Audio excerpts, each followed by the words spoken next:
Hi, my name is Travis Monson with Once Upon a Board Game, and I'm going to teach you the game Knarr. Okay, as you can see, it's a pretty small box. It's not a huge game, but it definitely packs a little punch. It's a lot of fun. It's essentially a race game. It's a race to get to 40 points, and it comes actually a lot quicker than you might think. Let me set it up and show you how it plays. Okay, as I said up top, I'm going to be teaching Knarr. This is essentially a race game because really the object, what you're trying to do is you're trying to be the first person to make one lap around the victory point track to score 40 points. The first person to score 40 points triggers the end of the game. You play so you've had an even number of turns. And, if there's just one winner, great. If you're tied, then you look at whoever has the most of the recruits and bracelets still loaded on their ship would be the tiebreaker. If it's still tied, well, it doesn't say anything else. I guess you rejoice in your shared victory. Yeah, right, like that ever happens. There's no rejoicing. I need to crush someone. I'm just kidding. All right, I have it set up for 2 players. You see, there's additional pieces. It can go up to a 4-player game. I just have it set up for 2. One thing I will note, there's this deck of Viking cards. There's 5 colors: red, yellow, green, blue, and purple. And normally in the deck, there's 10 of each. But if you're playing with less than 4 players, you take some out. You probably can't see it because it's little, but in the lower left corner, there's 3 written there. So there's all these cards that have 3 written on them, and these cards that have a 4 written on them. So obviously, if I'm not playing with 3 or 4 players, I take out the cards that have a 3 and a 4 on them. So this takes another 2 of each color out. So it reduces another 10 cards out of the deck, for the 2 players that we're not using. So make sure that you either include or remove the cards as necessary based on your player count. So again, with a 2-player game, take out the 3s and 4s and you're good to go. Okay, so there's also there's the deck of Viking cards like I showed. There's also a deck of different destination cards. I think one is called Lands of Influence and one is Distant Lands, or I can't remember the exact names. But you shuffle the 2 decks, and they've got the little A and B little Viking runes, and then you lay out 3. See, there's a little ship icon at the top of the board. You lay out 3 of this A deck, and you lay out 3 of the B deck right above that. So there's 6 of these destinations that we have available to us at the start of the game. Okay? And you just leave the draw piles off to the side. Then down here, you also reveal and put 5 Viking cards down here, one right next to each of these little color symbols at the bottom of the board. Okay? So that's how you would set up the board. Now each player, they've got a round disc that's their score marker that you'll just put on the score track. And they've got a square cube that is your reputation marker. So you put that on the little reputation track. Okay? And then you've got your ship. There's also these little tokens that have the player colors on them. You use those. It says you mix them up, and someone draws one to determine who the start player is going to be. So the white player, gray, whatever you want to call that, they are going to be the start player for this game. So then we can leave that there as a reminder that they went first. So black would get the last turn of the game. Okay.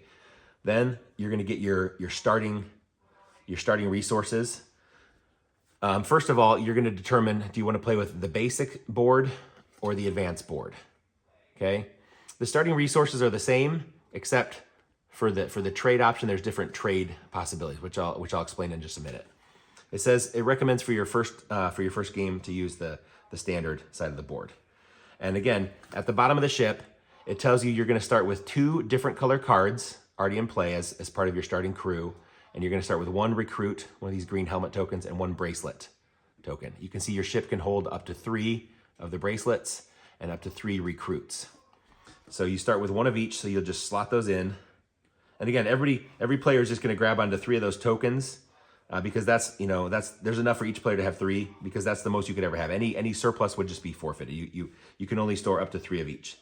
So each player will start with 1 of each of those already loaded on their ship, and the other one's in a supply that they could possibly earn later. And then you get 2 different color Vikings. So this guy would just draw, well, I guess they're the start player, so they would draw, they got 2 different color Vikings already as their starting crew. Okay, this person also has 2 different starting color Vikings. Okay, if they drew a duplicate color, just bury it, draw again. Okay, Now, the last thing you'll do is each person, so I guess they'll deal, each person gets 3 cards as their starting hand, okay? So I got a little table here, so I'm a little constrained on space. Now you're set. You've got your destinations up top, you've got your Vikings here, you've got your score and reputation markers there, you've got your starting boat. So your starting crew with 1 recruit and 1 bracelet, and your hand of 3 cards for everybody. Now you're set, you're ready to go. For a turn, how does a turn work, okay? Well, first and foremost, the thing you do at the start of every single turn is you possibly gain points based on your reputation. If you look on this track here, it might be hard to see without being zoomed in, but you see this track kind of zigzags here across the board. And at certain points, there's a number 1, there's a 2, there's a 3, and there's a 5, okay? At the start of every single one of your turns, you will immediately score points based on how far along the reputation track you have advanced. So at the start of the game, we haven't made it quite yet to the number 1, so we're currently at a 0. Once you make it to this first space where there's the 1, now from now on, for every turn, at the start of every turn, I'm going to get a point. If I advance a little further, make it to the 2 spot, at the start of every turn, I'll get 2 points, and so on. So one thing that you're thinking about doing is advancing along this reputation track so that at the start of every single turn, you're going to be getting some additional points, okay? So again, start your turn by looking at your reputation and gaining points if necessary. At the start of the game, we don't have any, so we don't get any points. So then you look, okay, what do I do on my turn? You have one of 2 options. You can either recruit a Viking or you can go exploring, okay? I'll illustrate how both of them work, okay? You always play a card out of your hand when you're gonna recruit. And whenever you play, you basically put down you add to the cards that are in front of you as part of your crew. So whenever you add to an existing, to a color that you already have, you stack it like this, okay? If I were to play a new color, I would just start a new row, okay? But whenever you play a card of the same color, you immediately get to activate and get the bonuses from all of those cards in that stack, right? You can get them in whatever order you want. So if I play a red card, I get to get the benefits of both red cards. So I would get, that's the symbol for getting a point, and that's the symbol for getting another one of these bracelets, okay? So again, when you play a color card, you activate all the cards of that color. If I were to play a different color, where that's my first, I would still get to activate it, but I would only activate that 1 card because there's not a whole stack of that color card. Does that make sense? So again, I played a red card, so I got to activate both of my red cards. So you can see, the bigger of a group of the same color you get, the more powerful your turn will be, because you will get to activate all of them at the same time. So if I played a 3rd red card, I'd get 3 rewards, then 4 rewards, and so on, instead of just a single one. So that's one of the things that you're thinking about. I mean, there's a couple of different things, different ideas that you're juggling. But that's the benefit for playing multiples of the same color, okay? So again, I didn't play this guy. I played the red to get the 2 red benefits. Then, when you play a recruit, you have to then draw back into your hand. And you do so by, you look up here and you see there's these symbols at the bottom of the board, right above all the cards. I do want to mention, at the back of the rule book, it talks about this color add system. It's a very colorblind friendly with different distinct symbols that correspond with each of the colors. So this whole game is really colorblind friendly. Each card has what, the corresponding symbol. It's the same symbol as on the bottom of the board. It's on the little destination cards. It's pretty cool, pretty slick. So it's a very colorblind friendly game. Anyway, whatever color card you play, you have to draw the card from that color's location on the board. So this is the location for the red cards. So I would have to draw this card. Since I played a red card, I have to draw from the red slot. Does that make sense?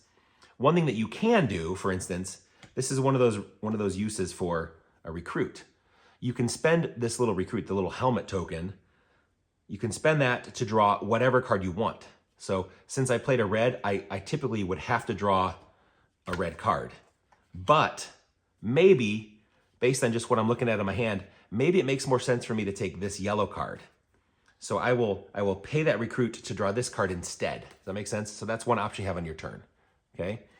Then the last thing that you can do on your turn, you can always do this once per turn. You can do it either before or after your main action. And again, the main actions are either recruit or explore. You can do what's called trade. and that's where the bracelets come in. I won't do that yet because it doesn't make any sense. When it makes more sense, I'll come back and explain how that works. So that was this person's turn. They played a recruit. They played a red card. They activated all the red benefits. And then instead of drawing from the red slot, they paid a recruit to draw the card they wanted. Then the slot gets refilled and it goes to the other player. And they're looking here. They're thinking, you know what? I've got some green cards. Maybe I want to play another green so I can activate both of those. So they do that. They play a green card and they get to activate all of the green cards in their row. So this first symbol, let me back up. I should have at the start of his turn said, hey, do I get any reputation? At the start of the game, I kind of have a tendency to forget about that because we don't have any reputation yet. So I should have done that.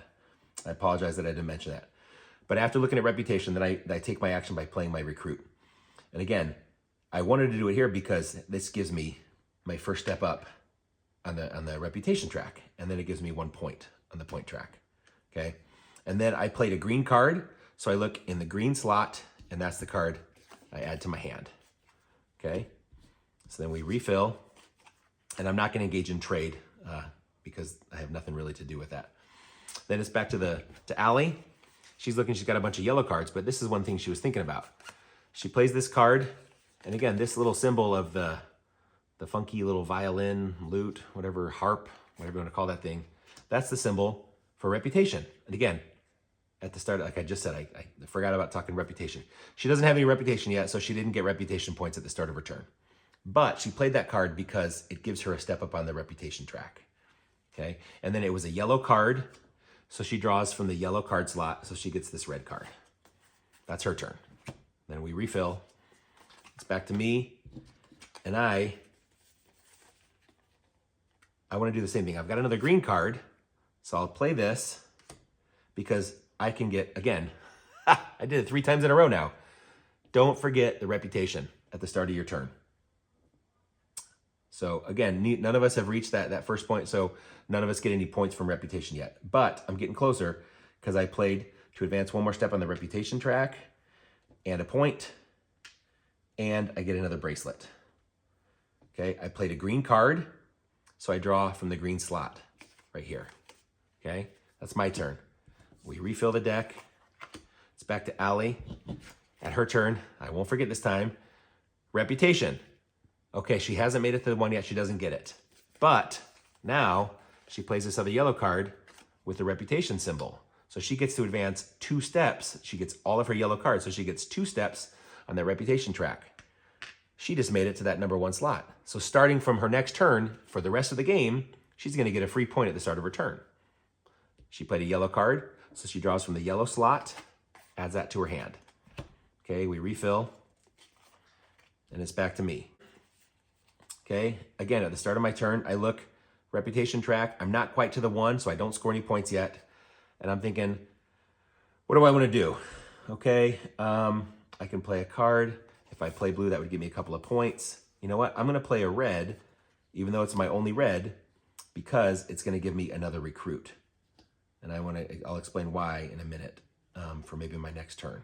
So I got a recruit. That's it. It's a red card. I draw from the red slot. So I get this card. My turn's over. Comes back to Allie. Now on her turn, she says, haha, I get a point for reputation. So at the start of her turn, she just got a free point. And she's thinking, do I want to play another card? You know, she says, you know what, maybe I will do it one more time. I'm going to double down on this. I will play another yellow card so I can activate all 3 of my yellow powers. So the first one is, she gets another point, and then she gets 2 more steps up on the reputation track. Boom, boom. She's 1 step away from getting 2 points at the start of every turn for the rest of the game. In a race to 40 points, that's pretty big. She played a yellow card. She draws from the yellow slot. And it's back to me. Okay. And I say, I'm not quite there. I don't get reputation yet. And I'm looking at the destinations. I'm not quite ready. You know what? I will. This is perfect. Okay. I'm going to illustrate, instead of recruit, like what we've been doing the whole game, we've just been doing recruit actions. The other action you can do on your turn is an explore action. Okay. You look at the 6 possibilities. Each card will have in the upper left-hand corner the cost in cards from your crew that you would have to pay to be able to reach that destination, to earn that card, okay? And so I'm looking at this card specifically, and I'll show you why. You see that it takes one card of every color, a red, a yellow, a green, a blue, and a purple. And you may be thinking, well, you only have 3. You only have a red, blue, and green. That's true, but this is the other use for these recruit tokens. This is why I just played that red card, okay? Like I said earlier, one of the uses for recruit tokens is when you're drawing, you can draw the card of your choice instead of the one that you have to draw based on the color you played, okay? The other use for recruit tokens is you can spend them to stand in for a card needed to make a journey when you're exploring, okay? So in this case, I need one of every color, okay? So I have a red card, I have a blue card, I have, you know what? Which one do I want to get rid of? Maybe I will do this one I'll do this one for now. So I have a red, blue, and green card that I have to discard. And then I also can pay 2 recruit tokens to stand in for the 2 color cards I didn't have, the blue and the purple. Okay, so that wiped me out of my recruits, but it let me get this really good card. Okay, now this is where the table's a little small. This is going to be a little tricky. Whenever you complete a destination card, you first of all will put it right above your ship like this. Okay, then immediately you're going to get a payout in benefits of all the things you see in the upper right part of the card. Okay, so this one, for instance, it says I immediately get 4 more points. 1, 2, 3, 4. I immediately get a bracelet. I already had that one, but I get a new one. I immediately get another recruit. I immediately get another reputation. Haha, I made it to that 1. So from now on, I'm going to be getting a point each turn. And this plus is I immediately get to draw a card from the deck and just put it into play. Okay, so that, boom, that was a big payout that I got from that, from sailing to that destination. Of course, it was expensive to get there, but it also had a big payout. Okay. You'll end your turn, of course, before the end of your turn, you'll refill the destinations for places to explore. And then I'm going to just mention it. I'm not going to maybe do it yet, but I want to talk about this trade. I hinted at the trade earlier on. Like I said, the typical turn structure is get points based on reputation, then play one action, either recruit, like we've been doing the whole time, or explore, like I just did. You get one of those 2 things. And that's typically your turn. However, there's one other bonus action that you can do either before or after your main action, whether it's the explore or the recruit action, and that is trade, okay? This is where the bracelets come into play, okay? You'll notice on your starting shipboard, you see that little recruit symbol in the middle, and then on these destination cards at the bottom, there's these 3 lines, and some of them have symbols. You see some of these have symbols at the bottom, some of these cards up here, okay? When you take a trade action, I can spend 1 bracelet to gain all the benefits in the first column. Okay, in this case, there's nothing there. Okay, I can spend 2 bracelets to get all of the benefits in the first 2 columns. Or I can spend 3 bracelets to get all the benefits in all 3 columns. Okay, so you choose if you want to do that or not. But you always have to go left to right, and it costs 1 or 2 or 3 bracelets to get all those benefits. So if I were to spend 2 of my bracelets, I could just get a single recruit. If I spent all 3, I could get a recruit and a point. Okay, that's pretty pricey. I'm thinking, do I really want to do that? Well, maybe I'll spend 2 for now. I'll spend 2 of them to get these first 2 rows, so that gives me a recruit. So maybe I'm thinking I'll spend that recruit to try and maybe go on another voyage, another exploration. So that was my turn. Then it's back to Allie. Again, start your turn by looking at the reputation track. She is 1 step away from getting 2 points. So she just gets 1 point right now, but then she takes her action. And she's looking, am I ready to explore yet? She doesn't have any recruits. The one that she had earlier, she spent to get a card that she wanted. And so she's not quite ready to do those yet. Although, you know what? She will. Sure. Allie will go exploring over for this card here. We'll say this one instead. Okay? This costs 2 yellow cards. So she'll pick 2 yellow cards to discard them. And she gains this. She puts it above her ship. Okay? She immediately will get the benefit of what's shown, which is a recruit. and then she can engage in trade. So Allie says, I have 2 bracelets, so I could spend both of them to get the benefits from the first 2 columns here. So she'll spend both of those to get all those points. So to get all those benefits. So in the first column, she gets a point. The second column, she gets a point and another recruit. So she just got 2 more points, and she got that second recruit. Then we refill, and Allie's turn is over. Okay, so it's back to me. First of all, I look at reputation. I do get a point. And then I'm thinking, you know what? I could go exploring again, but that would completely probably wipe me out of either cards and or recruits. So maybe I'll take a recruit action. And I don't have enough. I could engage in trade, but with a single bracelet, there's nothing in my first column. So that doesn't make any sense. So I'll say, you know what? I would really like to get another green card so I can play and really double down on these benefits. So maybe I will, and I don't have a green card. You know what? If I play a red, that gets me a point, and I draw from the red location, which gets me this. That's my turn. Comes back to Allie. Reputation, she's not quite to the 2, so she gets 1 point for reputation. And she says, am I ready? You know what? She says, I'm going to play a red card to get a point and 2 more bracelets so that I can engage in trade pretty soon. Okay? So she gets a point and those 2 bracelets. And she could say, you know, even right now, before her turn's over, she's going to engage in trade. Why not? You can do it once per turn. She will spend those 2 bracelets she just earned to get the benefits from the first 2 columns, which is 2 more points and another recruit. So she's loaded with recruits and she just got 2 more points.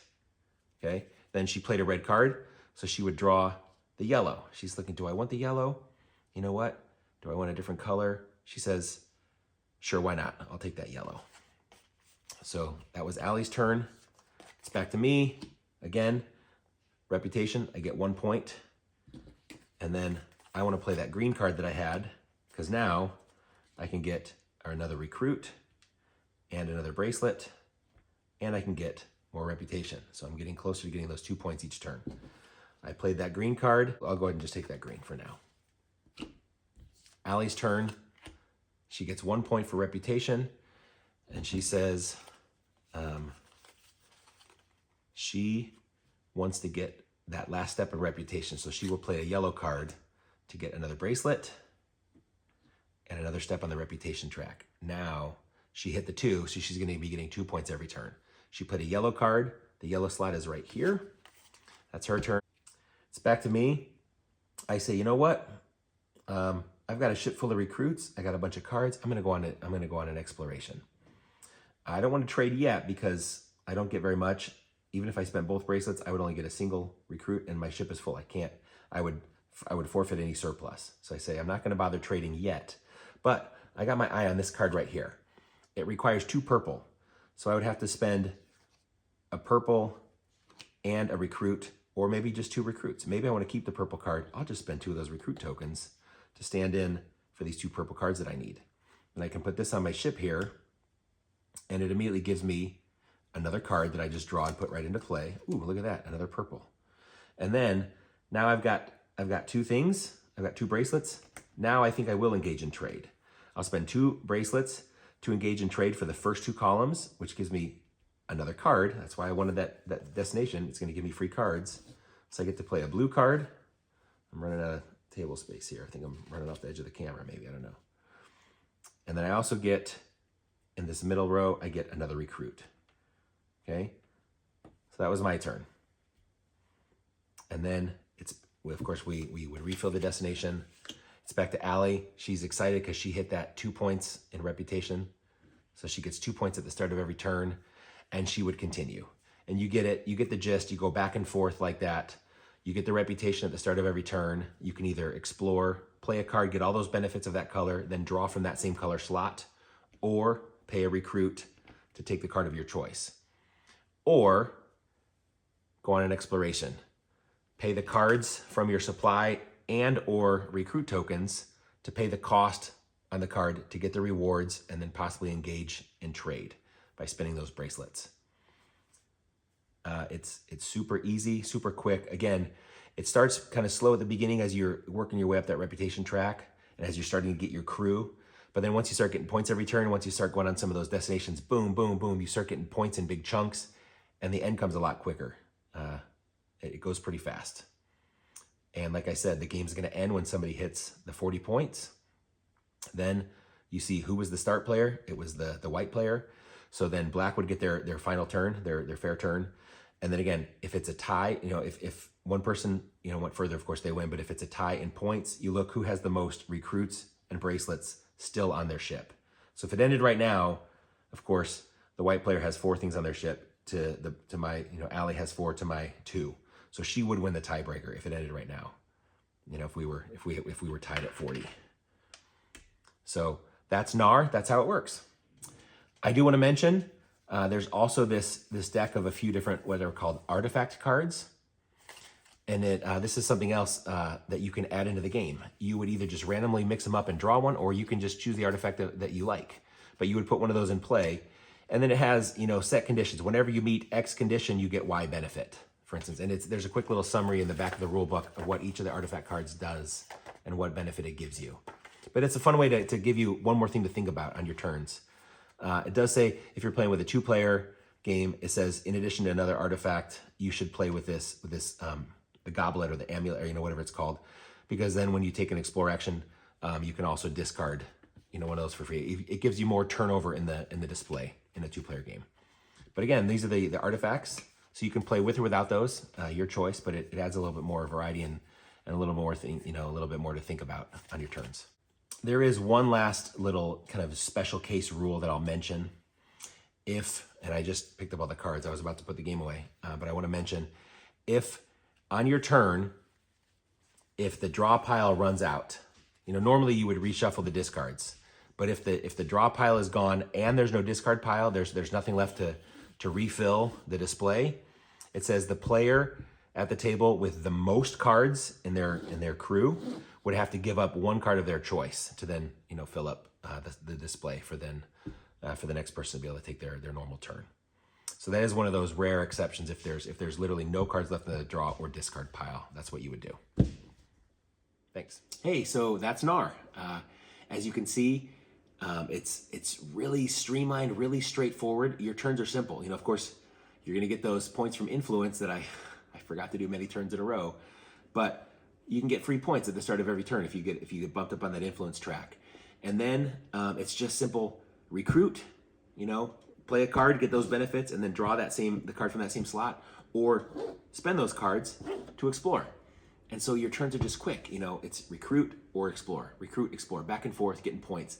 And it's quick, and it's when you start getting those compounding rewards, like, oh, this is going to give me this, which lets me get this benefit, which I can trade and get this, and it's really satisfying. And all of a sudden, like at the end, your turns are snowballing. And the last time we played it, I played with Allie and Jace, and wow, we were cruising along, and the end of the game came so quick. We all were kind of surprised at how quick it ended. So it's a lot of fun. We've had fun with it. Hopefully this teaches you how to play and gives you an idea of whether or not you'd like it as well. So Travis Monson with Once Upon a Board Game. Let me know if you have any questions or comments, but thanks for watching.